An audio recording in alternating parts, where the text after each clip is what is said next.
Bienvenue sur le podcast Un lectorat minoré. Je suis Stella Marie, créatrice de contenu littéraire. À travers ce podcast, je souhaite mettre en avant des actrices du monde littéraire dont les profils ne sont pas conformes aux normes sociétales. Aujourd'hui, j'accueille Raïzel, doctorante en histoire. Bonjour Raïzel, Bonjour. ça va? Oui, très bien. Merci à toi pour avoir accepté mon invitation. Mais de rien. Franchement, c'était un plaisir, donc contente d'être là. Est-ce que tu peux te présenter pour les personnes qui nous écoutent, s'il te plaît? Oui, alors, donc moi, je m'appelle Raïzel, j'ai 23 ans et je suis donc doctorante en histoire, effectivement, et aussi l'heureuse propriétaire d'un compte Instagram où je parle surtout d'histoire, mais aussi un petit peu de tout ce qui est littérature, cinéma et séries. D'accord. Et est-ce que tu peux préciser un petit peu où est-ce que tu as grandi?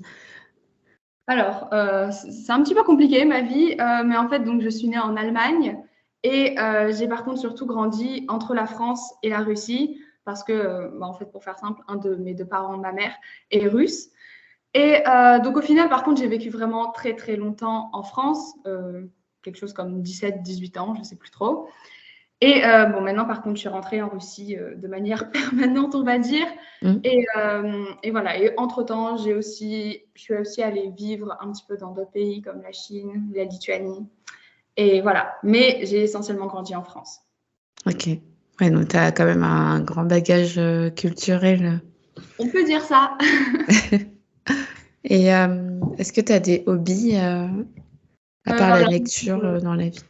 oui, alors déjà, l'histoire, évidemment. Enfin, c'est pour ça que je fais un doctorat d'histoire. C'est aussi pour ça que je parle d'histoire sur mon compte. C'est vraiment une passion pour moi et j'aime bien lire du coup tout ce qui est des bouquins historiques, aussi regarder des documentaires historiques, aller visiter des sites historiques, tout ce genre de choses-là. Et après, oui, sinon, des passements plutôt classiques, on va dire, la littérature, regarder des séries, des films, Mm. faire la cuisine, aussi apprendre les langues étrangères. Très, très important, j'aime bien apprendre de nouvelles langues. Et voilà. Et aussi, j'aime bien faire un peu tout ce qui est crochet, tricot, comme des grands-mères. Voilà. Ouais, donc c'est plutôt centré sur l'art et la culture de manière générale. Ouais, de manière générale, c'est ça. Ok. Alors, je sais que tu avais déjà parlé de ton parcours universitaire sur ton compte Instagram, mais est-ce que tu veux bien détailler les formations universitaires? Je sais que tu as fait une double licence langue étrangère, un double master et maintenant tu es en doctorat. Mais si tu veux bien un peu détailler en deux, trois phrases. Ouais. Alors, donc déjà, j'ai toujours fait des doubles diplômes, sauf pour mon doctorat où là, j'en fais juste un. Et à chaque fois, c'était des diplômes qui étaient faits entre une université française et une université étrangère. Donc, dans mon cas, c'était à chaque fois des universités chinoises, parce qu'en fait, j'ai étudié le chinois mandarin. Hmm. Du coup, j'ai commencé par faire une double licence langue étrangère appliquée, donc c'est LEA pour les gens qui connaissent. Et donc moi, j'avais anglais, chinois, russe. Alors oui, je sais, j'ai un petit peu grugé parce que je parlais déjà russe, mais bon, bref. Tant mieux C'était pour toi. facile du coup, c'est ça, c'était plus simple. Et en même temps que cette licence LEA, j'ai fait une licence de banque finance avec une université chinoise.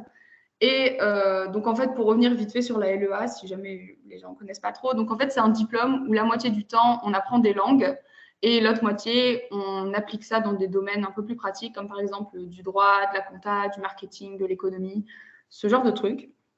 Et donc ensuite, pour mon master, j'ai encore fait un double diplôme. En France, donc je faisais un master langue, culture, affaires internationales. Donc c'est encore en fait un master LEA pareil. Et là, c'était centré sur l'Asie-Pacifique, en particulier Chine, Corée et Indonésie. Et donc c'était le même fonctionnement un peu qu'en licence, la moitié du temps des cours de langue et l'autre moitié ce qu'on appelle des matières appliquées.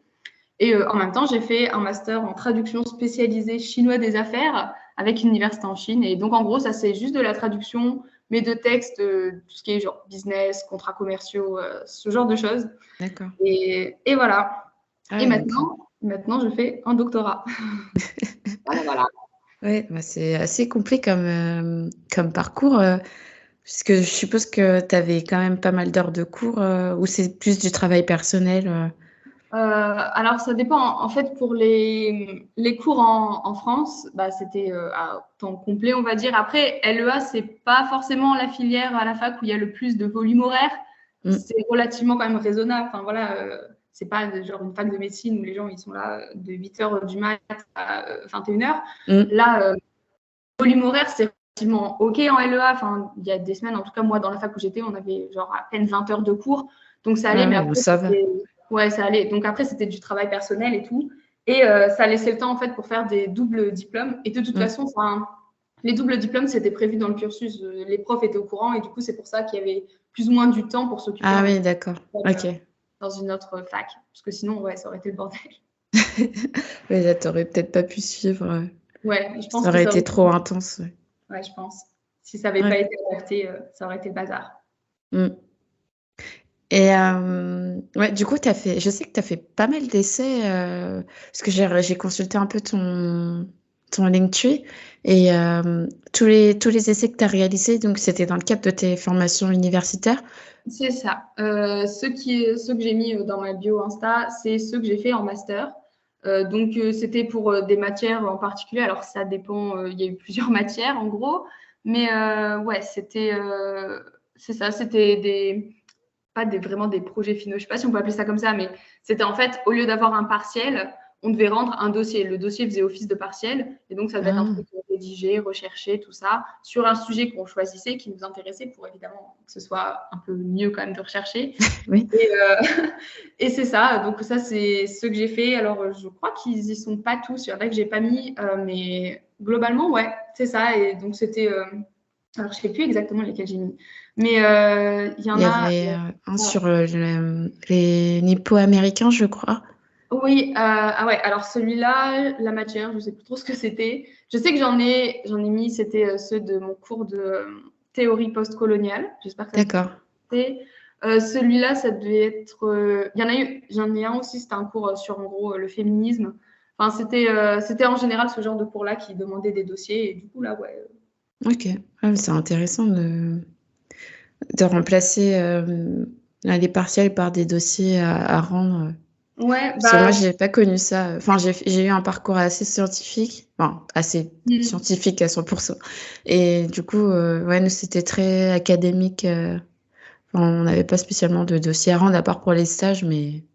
Ouais, bah, l'avantage, c'est ça, c'est que quand on fait un truc un peu plus littéraire, en général, il y a certains profs, alors pas tous évidemment, mais Mm, certains profs qui choisissent de remplacer leur partiel, genre sur table, par des dossiers à rendre. Comme ça, déjà, on a tout le semestre pour le préparer, c'est plus tranquille. Ça fait mm. moins de stress parce que c'est pas un truc sur table, on se dit, faut que j'y Ouais, arrive. c'est ça. Donc, bon, un peu moins de stress, même si bon, il y a quand même une deadline et tout pour Oui, rendre oui. le truc, mais c'est un peu moins stressant. Si on est bien organisé, normalement, ça va. Et ça permet aussi de faire quelque chose sur un sujet qui nous plaît, qui nous intéresse. Bah ouais, c'est ça. Voilà. Et pas se traîner un sujet qu'on s'en fout, en fait. Mm. Et donc maintenant, ouais, tu es en doctorat d'histoire donc dans le département histoire russe du XXe siècle.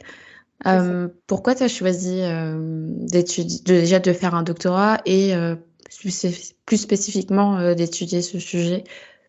Alors, pourquoi j'ai voulu faire un doctorat de base? Quand j'ai fini mon master, j'avais dit que je ne ferais pas de doctorat parce que j'en avais un peu marre d'aller à la fac. Enfin, c'était beaucoup de travail, c'était quand même un peu pas mal de stress, tout ça.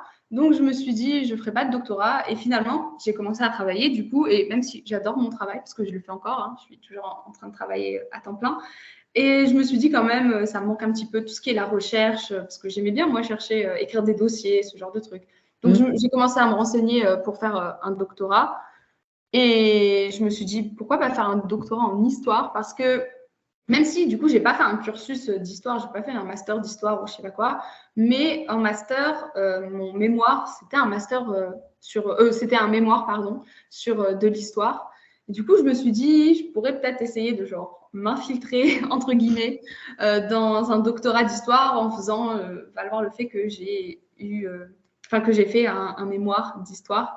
Et ça a un peu fonctionné comme ça. Et c'est juste comme ça, c'est juste que je me suis dit au bout d'un moment, j'aimais bien en fait faire de la recherche, j'aimais bien l'histoire. Donc, pourquoi pas essayer d'arriver en doctorat d'histoire.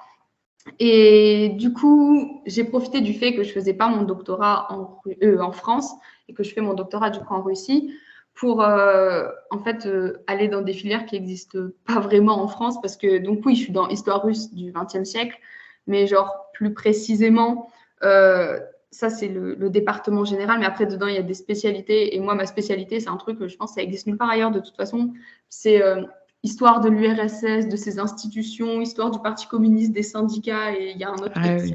genre Ok. des autres organisations populaires. Enfin, c'est un nom super long. Mais voilà, et c'est des choses qui m'ont toujours intéressée parce que de toute façon, sur mon compte, on voit que j'ai des sujets de prédilection. Hein, dans, le Oui. thème, dans les thèmes abordés, on voit les sujets de prédilection. Donc, j'ai toujours bien aimé l'histoire russe. Déjà, d'une part, parce que je suis russe, donc voilà, ça m'intéresse. C'est aussi toujours de l'histoire qui est liée un peu à l'histoire familiale, évidemment, parce que voilà, ma famille habitait là, donc c'est des choses que les gens de ma famille ont vécues. Donc, ça m'a toujours un peu intéressée. Et du coup, je me suis dit, autant faire ça, autant tenter et se prendre un sujet qui nous plaît. Ce sera cool à rechercher. Donc voilà, je fais quelque chose, une thèse sur, en gros, l'historiographie de la révolution de 1917, donc la révolution russe. Et en gros, l'historiographie, voilà, donc comment la révolution a été représentée à l'étranger, mais aussi en Russie, et les approches différentes qu'il y a eu de certains personnages historiques. Voilà, voilà. Ok. Ah ouais, c'est quand même assez dense. Et ouais, donc tu as 3 ans. Non, ouais, doctorat, c'est 3 ans. Oui, c'est ça. Mais après, on peut en prendre plus, entre Mm. guillemets, c'est 3 ans minimum. Mais si on n'a pas fini d'écrire la thèse, ça peut s'allonger jusqu'à 5 ou 6 ans. Donc D'accord. voilà, mais on va essayer de finir en 3 ans quand même. Ouais, Rester 10 ans en doctorat. mm. Et donc, est-ce que tu es financée pour réaliser ta thèse? Alors, oui, parce que donc je suis dans une université d'État, donc c'est une université qui appartient au gouvernement. C'est en fait une université publique et du coup, je suis financée par le gouvernement russe directement. Alors, c'est pas la joie comme source de financement. On aurait préféré autre chose quand même. Mais c'est le gouvernement qui paie pour la thèse, pas que la mienne, hein, pour la thèse de tout le monde, en fait, de tous les doctorants. D'accord. Et comment tu la réalises dans le sens où est-ce que c'est aussi des recherches bibliographiques? Réalises des interviews? Enfin, de quelle manière en fait tu réalises ton doctorat? Alors, c'est beaucoup de la recherche dans des livres, parce que déjà, il n'y a plus grand monde à interviewer. Hein, les gens qui ont fait la révolution de 1917, ils sont morts. Oui, c'est clair. Voilà, mais après, il y a quand même des interviews, enfin, c'est pas vraiment des interviews, mais c'est aller rencontrer plutôt des historiens, genre vraiment Oui, voilà, ok. Mm. spécialistes de la période, qui ont déjà écrit genre, plein de livres dessus. Mais en général, ces historiens-là, en fait, c'est du coup des collègues de la fac, enfin, c'est des profs à la fac. Mais, euh, mais voilà, mais sinon, c'est quand même beaucoup de travail dans les livres où voilà, il faut aller chercher dans les fonds documentaires, aussi des fois des visites, parce que ça, j'en ai déjà fait. On demande à la fac un financement pour partir en visite. Bon, c'est pas du tourisme techniquement, c'est pour aller soit voir des musées qui sont un peu plus loin, qui sont pas dans la capitale, parce que j'habite à Moscou. Ou alors, c'est donc ouais, soit aller chercher dans des musées, soit des fonds documentaires privés qui sont hors de la capitale. Donc, il faut se rendre dans d'autres villes. Donc là, voilà. Donc, pour l'instant, ça, j'en ai fait qu'une fois. J'ai fait un voyage en Géorgie. C'était cool. C'était voilà, juste pour aller chercher des documents et aller visiter des musées. Voilà. Mais c'est vraiment beaucoup, beaucoup de travail dans les livres parce que il y a déjà beaucoup de sources documentaires, des livres et aussi des documents historiques, genre d'époque. Mais ça, c'est un peu chiant pour y accéder. Il faut demander des autorisations et tout. Mm. Un peu chiant, mais sinon, ça va. Ok. Ouais, donc pas mal de recherches biblio. Ouais, c'est surtout ça. D'accord. Et du coup, est-ce que tu pourrais apporter un regard, enfin des aspects positifs ou négatifs pour chacun de tes diplômes? Qu'est-ce que tu pourrais dire pour la licence, le master et le doctorat, même s'il n'est pas encore fini? Ouais. Qu'est-ce que tu en penses maintenant? Alors, déjà, globalement, les aspects positifs pour tous les diplômes, c'est que j'ai appris énormément de choses. Donc, c'est vraiment incroyable. Il y a vraiment tellement de choses que j'ai pu apprendre grâce à ça, surtout à mon master, où j'ai appris beaucoup de choses sur l'Indonésie. Alors, parce que du coup, comme c'était centré sur l'Asie-Pacifique, il y avait toute une partie sur l'Indonésie. Et l'Indonésie, en gros, c'est un pays que je connaissais pas vraiment. Enfin, je savais où c'était, mais ça s'arrêtait à peu près là. J'avais aucune idée de la culture indonésienne ou même de l'histoire du pays. J'y connaissais vraiment rien. Et j'ai appris tellement de choses sur l'Indonésie. Et ouais, j'ai bien kiffé en fait mes cours d'indonésien. C'était incroyable.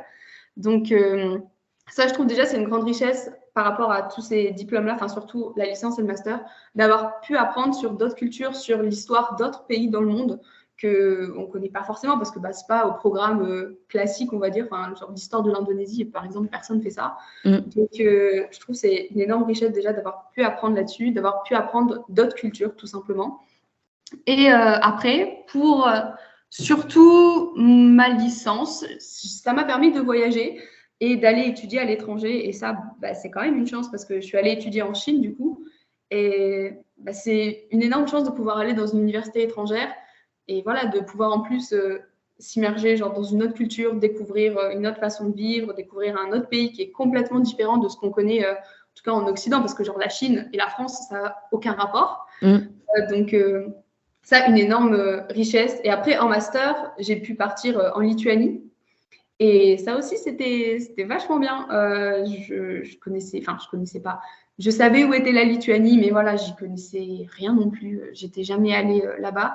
Et c'est pareil, ça m'a permis de découvrir une autre culture, un autre pays, un autre mode de vie, une nouvelle langue, parce que j'ai appris un petit peu le lituanien. Et ça, c'était cool aussi. Et même si ça ressemble un peu la Lituanie à d'autres cultures slaves, il y a quand même des trucs spécifiques. Et je trouve que c'est pareil, toujours une grande richesse de pouvoir voyager comme ça. Et ouais, sinon, en fait, j'ai beaucoup apprécié mes études en général. Je ne regrette pas du tout le cursus que j'ai choisi. Et sinon, pour mon doctorat, donc pour l'instant, ça ne fait pas très longtemps que je suis dans ce doctorat. Mais le point positif, c'est qu'en fait, j'aime bien faire de la recherche, moi. Donc, ça m'intéresse, ça me fait plaisir d'aller comme ça, pouvoir fouiller, entre guillemets, dans des documents historiques. Je trouve que c'est incroyable de pouvoir, genre, je sais pas, toucher, entre guillemets, des documents qui ont plus de 100 ans et tout. Enfin, moi, je trouve ça trop cool. Et voilà, ça me plaît beaucoup. Et aussi, ça me permet de donner des cours à la fac, parce que je ne sais pas si ça fonctionne pareil en France, mais en tout cas ici, en Russie, quand on est doctorant, on doit donner des cours à la fac parce qu'on est du coup rémunéré pour écrire la thèse. Mais au-delà d'être rémunéré pour faire des recherches, la rémunération, elle comprend aussi le fait qu'on est censé donner des heures de cours. Alors, il n'y en a pas beaucoup, hein, clairement pas beaucoup d'heures de cours. Mais du coup, moi, je fais un cours sur le cinéma de propagande de Staline. Donc, c'est assez spécifique, mais ça me plaît beaucoup de parler de ça, de parler un peu de cinéma, tout ça. Voilà, ça, c'est positif. Ah oui, c'est bon. Ouais, donc pour revenir à l'enseignement, je crois que c'est pas obligatoire en France de faire de l'enseignement. C'est ça, il me semble que c'est un peu, genre, je sais pas, la base du volontariat en France. Parce que oui, voilà. Il y a des doctorants qui donnent des cours, mais genre pas tout le monde, je crois, donc un peu différent. Ouais, ça dépend. Ah ouais, donc ouais, t'as quand même pas mal voyagé du coup. Ouais, et c'est surtout grâce à mes études du coup, parce que je pense pas que je serais allée habiter 1 an en Chine si j'avais pas fait ça, quoi. J'imagine. Enfin, à moins qu'il y ait une opportunité qui se présente. Oui, c'est ça, à moins qu'il y ait une opportunité, mais quand on est envoyé pour des études, c'est quand même une occasion un peu genre plus facile pour pouvoir voyager, rien qu'au niveau de l'obtention des visas, tout ça, c'est plus simple, quoi. Oui, bah oui. Écoute, on va passer à la partie sur ton activité de créatrice de contenu historique / littéraire. Qu'est-ce qui t'a donné envie de te lancer sur les réseaux sociaux? Alors, de base, il faut savoir que j'avais pas un compte historique. De base, j'étais un compte de texte. Enfin, je sais pas que ça s'appelle comme ça, là. Mais donc, je parlais pas d'histoire et c'est juste mon contenu qui a évolué, en fait, par la suite. Et moi-même, qui me suis rendu compte qu'en fait, je préfère partager ma passion pour l'histoire, la lecture et le cinéma aussi, plutôt que juste me focus sur partager des textes que j'écris. De toute façon, j'en écris plus. Donc voilà, mais de base, c'était ça. Et je me suis en fait, je pense comme un peu les 3/4 des gens qui se sont lancés sur Instagram, je me suis juste lancée parce que j'avais envie de partager à l'époque ce que j'écrivais. Et là, maintenant, j'ai juste envie de partager des recherches historiques que j'ai faites ou des connaissances historiques que j'ai, ou un peu de mettre en lumière l'histoire du coup de mon pays ou la culture de mon pays, donc la Russie, ce genre de trucs, ou l'histoire et la culture d'autres pays que j'ai appris du coup par moi-même, genre surtout genre la Chine, parce que j'ai écrit quand même mon mémoire sur ça, donc juste partager. Ok, ouais, donc c'est pas mal lié à tes recherches que tu as pu faire aussi pour tes études. Oui, c'est ça, il y a aussi un peu du recyclage des fois de certains posts. J'ai écrit genre un dossier sur un sujet, je me dis tiens, on va en faire une publication Instagram, comme ça on recycle les recherches. C'est ça. Ouais, je trouve que c'est quand même pas mal le fait de pouvoir retranscrire tout ce que tu as appris Oui, bah oui. Enfin, moi, j'aime bien. Ça me fait aussi plaisir de partager ça parce que, bah, évidemment, tout le monde ne fait pas le même cursus que moi. Mais je sais bien qu'il y a des gens, ça les intéresse quand même s'ils ne font pas des études là-dedans. Ils sont intéressés par l'histoire juste en tant que genre passion ou quoi que ce soit, ou même juste l'envie d'apprendre d'autres cultures. Donc, c'est pour ça, moi, je trouve ça toujours sympa de partager ce genre de trucs. Et puis aussi, d'un autre côté, moi, j'aime bien lire ce genre de contenu chez d'autres personnes. Mm. Donc, ça m'intéresse aussi, quoi.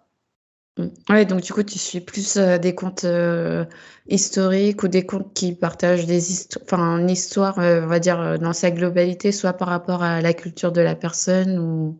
Ouais, en fait, ça dépend. C'est assez varié au final ce que je suis. Alors, les contes d'histoire, au final, je crois que j'en suis pas tant que ça. Parce qu'il y a beaucoup de contes d'histoire, leur approche de l'histoire, elle me plaît pas trop. Ah, ok. Comment dire, c'est une approche de type les croisades, les guerres napoléoniennes et tout. Je suis là, oula, c'est pas trop mon type d'approche. Voilà, hein, il y a Ouais, c'est beaucoup de très eurocentré, c'est ça? c'est ça, très eurocentré et c'est aussi très, comment on peut dire ça? Très, des fois, c'est les contes d'histoire, désolé, hein, mais c'est souvent des mecs qui les tiennent et c'est genre déjà très centré sur l'Europe, très centré aussi sur tout ce qui est guerre et des fois, ça fait un peu l'apologie. Genre, moi, ça me fatigue. Ouais, ouais, c'est vrai que ça Quand je devient vois un peu ouais, anxiogène ou... ouais, Ouais. c'est ça, quand je vois des trucs genre l'apologie des guerres ou même l'apologie de Napoléon, je suis là, s'il vous plaît, autre chose. Donc, c'est pour ça, les contes d'histoire, je fais un vrai tri dedans parce qu'il y en a plein, ça me plaît pas trop leur approche qu'ils ont. Mm. Ça parle toujours un peu de la même chose et tout. Et moi, pas trop ce qui m'intéresse. Du coup, au final, je suis aussi pas mal de comptes, genre Bookstar, tout ça. Et du coup, ouais, en essayant d'avoir un maximum de choses différentes, parce que franchement, relire 1000 fois la même review du même bouquin, parce qu'il est à la mode, ça me gonfle des fois. Je me dis, ah, je l'ai déjà vu 3 fois ce livre, j'en ai marre. Et tout Ouais, le je monde dit la comprends. même chose, plus ou moins. Donc, j'essaye genre de diversifier au maximum le truc. C'est pas toujours facile parce que bon, après, même moi, hein, il y a des bouquins, ils sont un peu genre à la mode et tout, on les voit partout, on a envie de les lire, donc Mm. voilà, on finit par le lire quand même. Mais voilà, j'essaye de diversifier un peu tout le contenu qu'il y a, mais des fois, c'est un peu compliqué de trouver forcément quelque chose qui nous intéresse et tout. Donc voilà, Ouais, voilà. parce que c'est des contenus de niche et qui sont pas forcément Bah oui, recommandés. Du coup, tu es obligé de chercher par toi-même. c'est ça, c'est super compliqué de trouver des contenus qui vraiment nous intéressent. Enfin, c'est vraiment compliqué, c'est compliqué. Et voilà, l'angoisse. Ouais, du coup, tu t'es lancé quand sur les réseaux? Alors, je crois que ça devait être en 2018. Ah oui, Parce que... ça fait un petit moment quand même. Ouais, ouais, ouais. Alors, j'ai plus la date exacte, mais il me semble que c'était en 2018. Ok. Parce que ouais, ça devait être en 2018, peut-être même en 2017, mais ça, je ne mettrai pas ma main coupée. Je pense plutôt 2018 que 2017. Donc, ça commence à dater. Ça va faire 5 ans. Incroyable. Ça va Mm. faire 5 ans. Mais ouais, il y a eu des revirements de contenu et il y a eu un moment où j'étais pas du tout active parce que quand j'étais en Chine, en fait, il n'y a pas les réseaux sociaux, c'est complètement bloqué. C'était Ah super oui, ok. d'accéder à Instagram, donc là, il y a eu genre un vide pendant 1 an sur mon compte. Ah Oups. mince, ouais. Mais voilà. Ok. Et ouais, ils bloquent tout. Il n'y a pas de réseau, par exemple, comment dire, un réseau social, mais que là-bas. Genre, Si, si, si. En fait, c'est ça. Le truc, c'est que les réseaux sociaux qu'on a genre en Occident, en mode, je sais pas, Instagram, Facebook, Twitter, tout ça, c'est bloqué en Chine. Alors, on peut quand même y accéder avec un VPN. Ça mm, fonctionne. Mais des fois, le VPN ne fonctionne pas, donc bah, ça marche pas. Et sinon, ils ont genre leurs propres réseaux sociaux, entre guillemets. Donc, par exemple, en France, ça s'appelle WeChat, mais c'est la même chose, c'est la même application. Il y a aussi Weibo, c'est un espèce de truc hybride entre Instagram, Facebook et Twitter. ok. Et voilà, enfin, il y a des réseaux sociaux spécifiques, mais du coup, en fait, c'est quasiment que pour des utilisateurs chinois. Ah oui, Et c'est pas ouvert à l'international, quoi. Ouais. non, bah, c'est un peu compliqué. Et en gros, pour faire simple, si tu parles, je sais pas, en anglais dessus, ou si tu parles pas chinois, en fait, bah, je sais pas, personne va lire, en fait, ce truc. D'accord. Et voilà. Ok. Ah oui. Ouais, donc c'est assez communautaire. Ouais, c'est ça, c'est vraiment, bah, c'est fait par le gouvernement chinois pour contrôler clairement ce qui se dit sur les réseaux sociaux. Donc, Ouais, ouais, j'imagine. voilà. Et ouais, du coup, tu chroniques pas forcément tout ce que tu lis à l'année. Non, non, parce que déjà, en fait, il y a certains livres, pour moi, c'est un peu inchroniquable, on va dire. Par exemple, quand je lis des livres d'histoire ou Ah des oui. livres pour genre ma thèse, des fois, Mm. c'est des biographies de personnages historiques, je vois pas comment je pourrais chroniquer ça. Genre, qu'est-ce qu'on pourrait dire? Je peux pas dire, ah, cette biographie, elle était trop bien. Enfin, c'est bizarre. Mm. Et aussi, il y a une autre catégorie de livres que je chronique pas, on va dire, c'est les livres auxquels j'ai pas envie de faire de la pub. Ouais, d'accord. Non, mais par exemple, pour donner un exemple plus concret, par exemple, l'année dernière, j'ai lu Autant en emporte le vent. Je pense que tout le monde voit c'est quoi Autant en emporte le vent. Mm. Tout le monde sait genre les problèmes dans ce bouquin. Je l'ai lu quand même et je me suis dit, je ferai jamais une chronique de ça. Déjà, quand j'ai commencé à le lire, je me suis dit c'est mort. Et après, quand j'ai vu le contenu qui était encore pire que ce qu'on m'avait dit, je me suis dit bon, c'est doublement mort. J'en parlerai pas parce que pour moi, même une mauvaise pub en disant par exemple, oh là là, il y a des problèmes dans ce livre, ça reste quand même Ça une fait quand pub. même de la pub, ouais. Ouais, ça fait quand même de la visibilité. Et bon, après, on sait comment ça marche. Hein. Même quand il y a de la mauvaise pub, il y a toujours des gens qui vont se dire, ah, tiens, je vais aller lire. Mm. Et bon, ok, l'autrice d'Autant n'importe comment, je crois qu'elle est morte de toute façon, mais genre, ça fait quand même de la pub, ça fait quand même des ventes pour ce bouquin. Et moi, j'ai pas envie de mettre en lumière Autant n'importe le vent. De toute façon, tout le monde connaît déjà ce livre, il est super connu. Et je ferai pas la pub de ça. Donc, mais après, ça, c'est une minorité de livres comme ça. D'ailleurs, pour l'année dernière, j'ai un peu que Autant n'importe le vent qui me vient à l'esprit comme livre comme ça, mais sinon, en général, je chronique relativement tout, à moins que vraiment il y ait un livre où j'ai rien à dire dessus parce que, enfin voilà, c'était pas nul, mais c'était pas non plus incroyable et j'ai rien à dire et du coup je me dis bon, je vais pas faire brasser du vent quoi, mais ça c'est rare aussi. Ouais. Ouais, donc quand tu vois pas un intérêt Ouais, c'est ça. positif, tu... Quand je vois pas un intérêt positif ou que j'ai pas non plus des trucs négatifs à dire dessus et que je me dis, bah, au final, le livre il était tellement moyen que j'ai rien à dire à part, bah, c'était bof. Je me dis, je vais pas chroniquer ça, voilà. Mais ça arrive pas souvent en général parce que j'ai quand même soit du positif, soit du négatif à dire, soit un peu les deux. Mais voilà. Mm. Ouais, c'est vrai que j'ai remarqué que tu avais quand même pas mal de... Enfin, tu avais quand même des chroniques assez nuancées. En général. Et c'est vrai que c'est pas quelque chose qu'on voit partout. Bah, en général, ouais, j'essaie toujours d'apporter un petit peu de nuance parce que je me dis, même des livres que j'adore, il y a toujours quand même plus ou moins du négatif, entre guillemets. Bon, c'est très rare qu'il y ait un livre où j'ai vraiment rien à dire. Et Mm. par contre, des fois, il y a juste des livres, je les aime pas, quoi. Et j'ai envie d'en parler, du coup, parce que j'aime pas. Donc, Mm. Ouais, voilà. tu avais fait une chronique sur le chant d'Achille. Oui, j'ai pas aimé. Pas du tout. Pas du tout aimé. Mais voilà, du coup, je me suis dit, bon, il faut quand même en parler, celui-là. Parce que pour le coup, j'avais des trucs à dire, des trucs négatifs, mais des trucs à dire. Ouais, pertinent, ouais. Oui, c'est ça.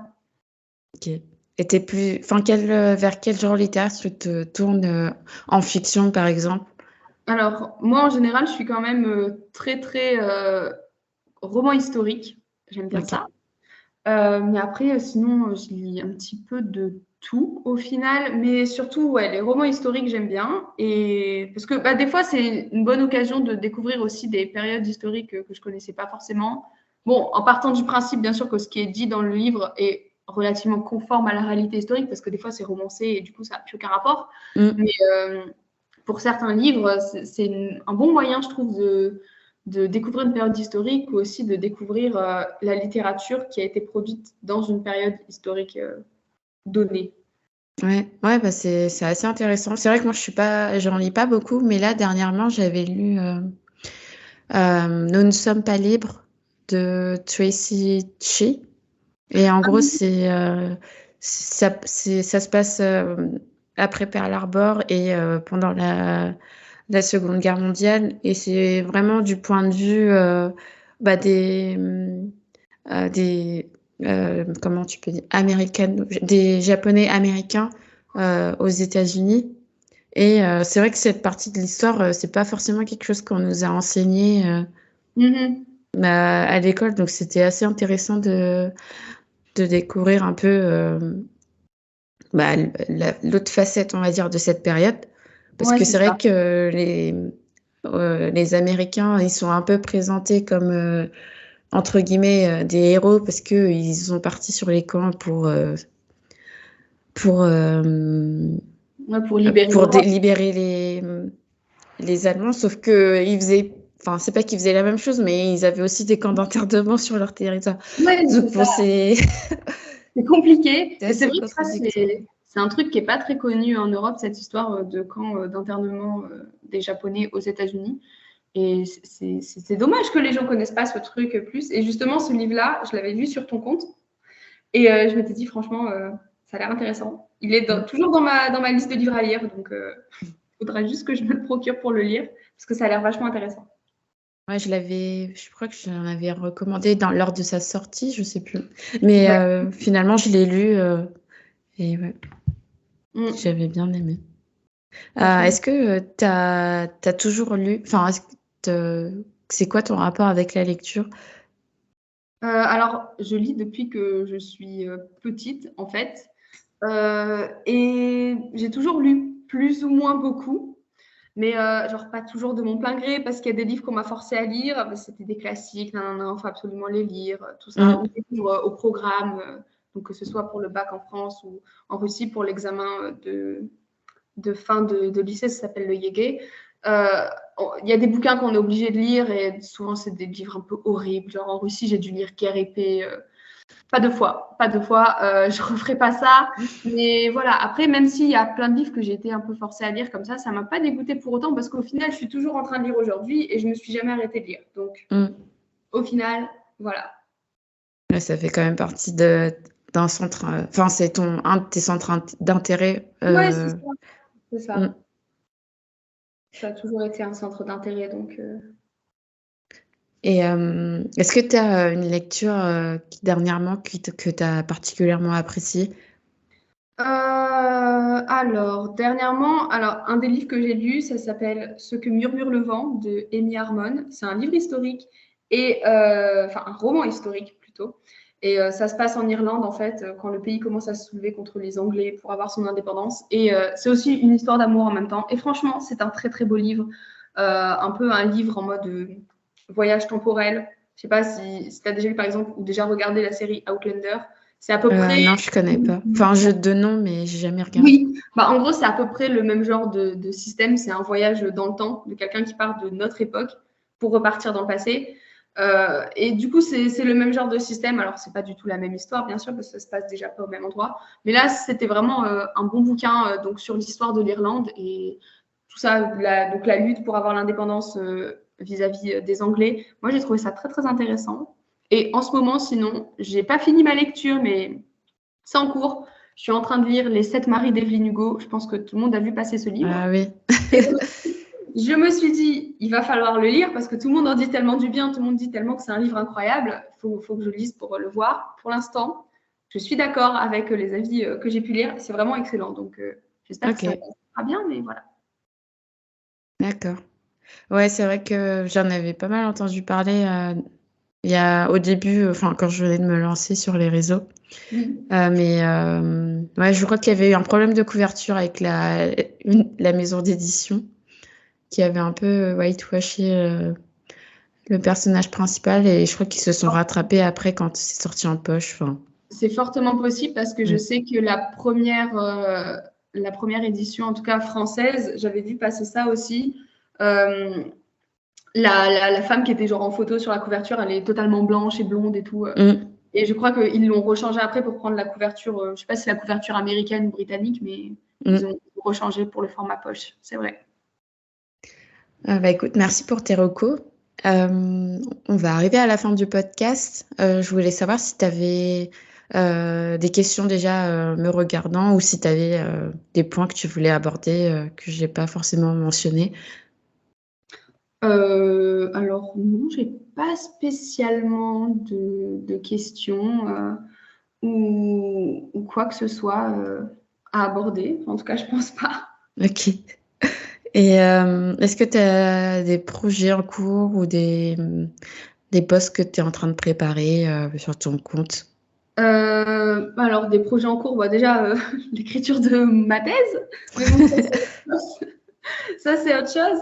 Et sinon, pour Instagram, comme je publie 2 fois par semaine, je fais toujours le contenu un petit peu en avance parce que comme je travaille dans la semaine, j'ai pas le temps forcément de préparer dans la semaine. Donc, en général, je le fais le week-end. Donc, en préparation, toujours mes posts Instagram 2 fois par semaine, mercredi et dimanche.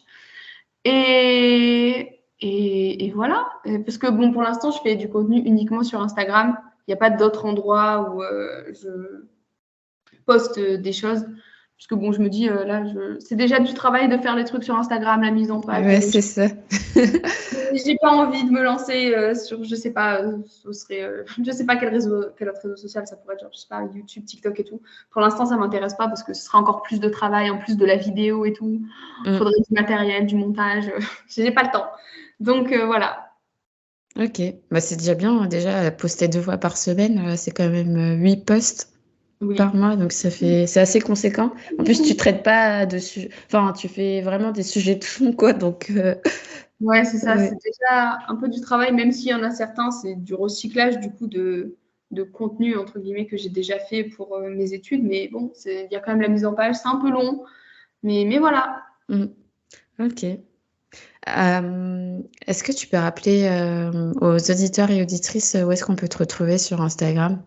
Donc, sur Instagram, mon compte, c'est 6feetunder. Il y a des petits tirés du bas entre les trucs. Donc, il me semble que c'est le tiré du bas, 6feet, et le tiré du bas, under. Et voilà, c'est là qu'on peut me retrouver. Ok. Et dernière question que je pose à chaque fois, quel invité verrais-tu sur ce podcast, toutes plateformes confondues? D'ailleurs, même si je t'ai pas demandé, mais même si tu n'es pas sur YouTube ou sur TikTok, est-ce que c'est des contenus que tu consommes? Alors, du coup, YouTube, oui, TikTok, un peu moins, mais c'est vrai que sur YouTube, ça m'arrive des fois de regarder des gens qui font des reviews de leurs livres, mais genre en vidéo YouTube, et qui expliquent bien ce qu'ils lisent, ce genre de choses. Sur TikTok, un peu moins. Alors, des fois, j'en vois passer, bon, du coup, c'est sur Instagram, c'est les Reels, mais bon, on va pas mentir, c'est des TikTok, clairement. Et du coup, des fois, j'en vois passer, mais je sais pas, je trouve que c'est un format, j'accroche moins parce que des fois, ça va juste trop vite. On n'a pas le temps de bien voir le livre et tout. Donc, je préfère pour ça regarder les vidéos YouTube, en tout cas pour tout ce qui est review de bouquins. D'accord. Donc, voilà. Et pour les gens que je verrai bien sur ce podcast, bon, elle est déjà venue, il me semble, mais Lydie de Lydie's Writing, elle est déjà venue. Voilà. Sinon, oui, quelqu'un qui est à la fois sur Instagram et qui est aussi sur YouTube, la fille du livre. Ah oui, Amanda, ouais. Voilà. Et sinon, encore quelqu'un d'autre, quelqu'un qui parle beaucoup de littérature asiatique, et ça, c'est un truc que j'aime bien. Vanessa de A Foolish Traveler. Il y a aussi des petits tirés entre les mots, et elle est aussi sur YouTube, il me semble. Mais sur YouTube, Ah c'est d'accord. Ouais, je connais pas, je la connaissais pas, bah, ça sera l'occasion il y de a découvrir. Instagram et YouTube, je sais. Ok. Bah écoute, je te remercie beaucoup pour tes recommandations. Mais de rien. Et encore merci à toi d'avoir pris de ton temps pour papoter un peu. Oui, bah, pas de souci, ça m'a fait plaisir. Je vais également remercier les auditeurs et auditrices d'avoir écouté cet épisode d'un lectorat minoré. Et je vous dis à tous et à toutes à très bientôt.